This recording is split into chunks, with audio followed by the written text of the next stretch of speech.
नमस्कार दर्शकों, मैं दिव्या खोबरे और आप देख रहे हैं JTV भारत। आइए रुख करते आज के समाचारों की ओर। जावरा नगर पालिका में अध्यक्ष पद पर अनम कड़पा निर्वाचित हुई तो किसी को भी आश्चर्य नहीं हुआ। पार्षद चुनाव का परिणाम आने के बाद से ही लोग कांग्रेस का अध्यक्ष बनने की चर्चा जोर पकड़ चुकी थी।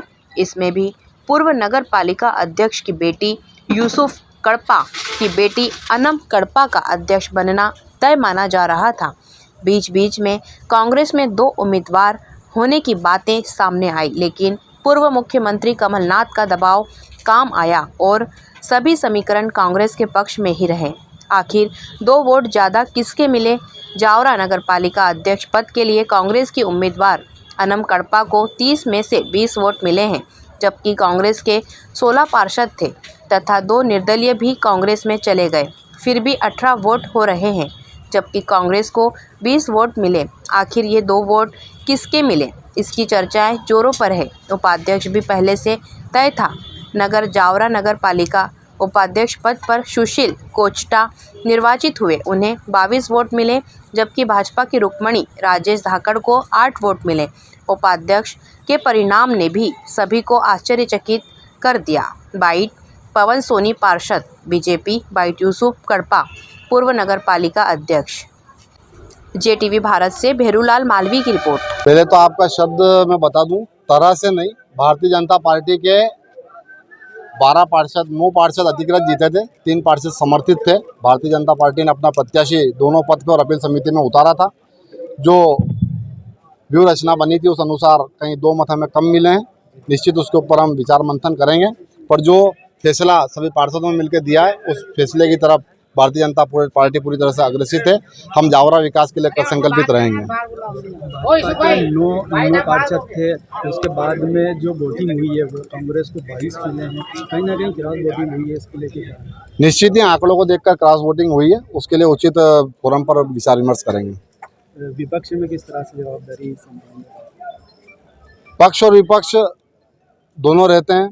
जहां पक्ष शहर विकास के लिए संकल्पित रहेगा तो विपक्ष की भूमिका निभाते हुए जहां गलत कार्य होगा उसका पुरजोर विरोध किया जाएगा, और जहां शहर विकास की बात रहेगी वहां भारतीय जनता पार्टी का एक पार्षद समस्त सत्ता पक्ष के पार्षदों के साथ खड़ा रहकर नगर के लिए विकास के कार्य करेगा। क्रॉस वोटिंग करने वाले के लिए क्या कुछ रहेगा आगे?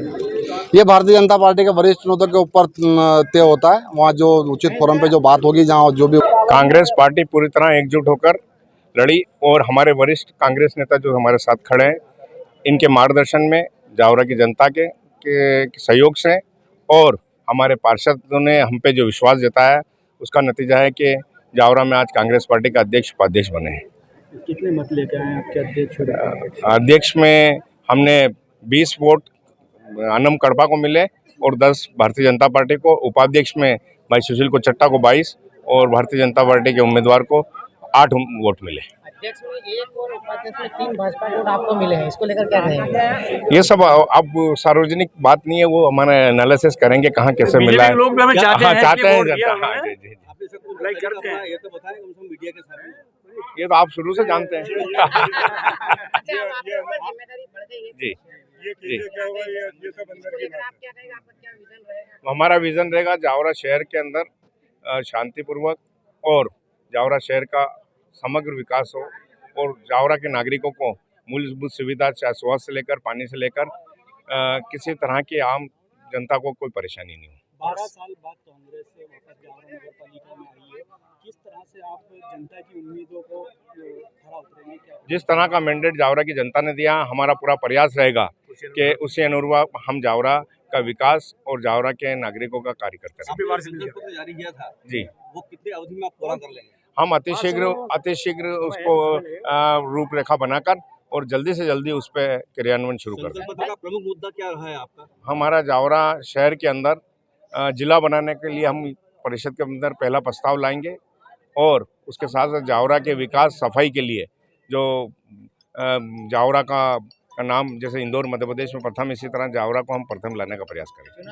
जावरा में संकल्पित अनुशासनहीनता हुई थी, उसके बाद वो बाहर के फिर अंदर लिया गया था, उसको लेकर क्या कहेंगे? जहाँ तक कांग्रेस में जिन लोगों ने सेबोटेज किया था और निर्दलीय उम्मीदवार खड़े किए और निर्दलीय रूप में चुनाव लड़ा था, उनको कांग्रेस पार्टी द्वारा एक्सपेल किया गया था। लेकिन जैसा कि आप पूछ रहे हैं कि उनको वापस ले लिया गया कांग्रेस में, इसके बारे में आपका क्या कहना है?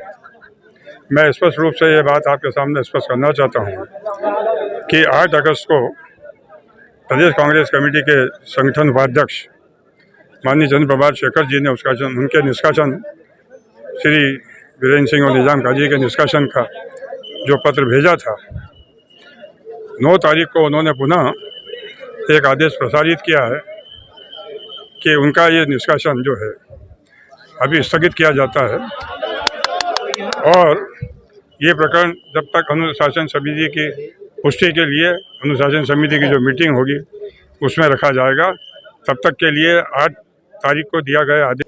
देखिए, चुनाव के लिए एक तो जो जितने रेवेन्यू के जो हमारे पटवारी हैं उनकी ड्यूटी लगाई थी, साथ में सहयोगी सीलार साहब हो गए प्रिंसिपल पीजी कॉलेज के, और भी अन्य सहयोगी थे निर्वाचन शाखा के। इसके अतिरिक्त पुलिस बल भी मौजूद था, जिसमें सीएसपी साहब के साथ परस्पर समन्वय के साथ पुलिस बल भी उपलब्ध कराया था। तो अभी चुनाव में बिल्कुल भी व्यवधान तो नहीं आया और पूरी जो चुनावी प्रक्रिया है उसकी हमने वीडियोग्राफी भी कराई है, जिससे पूरी तरीके से ट्रांसपेरेंसी रही है। तो किसी प्रकार का ऐसा डिस्प्यूट भी नहीं है।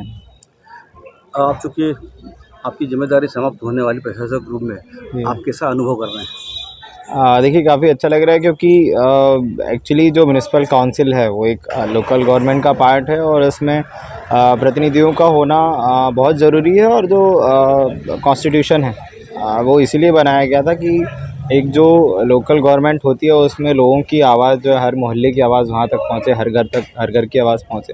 तो ये काफ़ी सही है कि वापस जनप्रतिनिधि आ रहे हैं और जो हमें समय नहीं मिल पाता था कि हम हर जगह की बातें नहीं सुन पाते थे, जितना हो पाता था उतना करते थे। तो अब सभी जगह पार्षद आएंगे तो आशा है कि वो सभी अपने अपने जो मोहल्ले हैं, हर एक गली है, उनकी जो समस्याएं हैं उनका निराकरण करेंगे। और इसके साथ ही चूँकि हम जैसे जो अधिकारी हैं वो 1-2 साल के लिए रहते हैं फिर चले जाते हैं, हर जगह का आइडिया इतना ज़्यादा नहीं हो पाता 1-2 साल में। और चूँकि वो पहले से ही यहाँ पे रह रहे हैं, उन्हें ज़्यादा आइडिया है जगहों के कि जावरा को और क्या ज़रूरत है, क्या ज़्यादा समस्याएं, उसके हिसाब से वो प्लान आउट करेंगे कि क्या करना चाहिए क्या नहीं। आपको प्रशासक के रूप में कुछ खट्टे मीठे अनुभव प्राप्त हुए नगर पालिका से?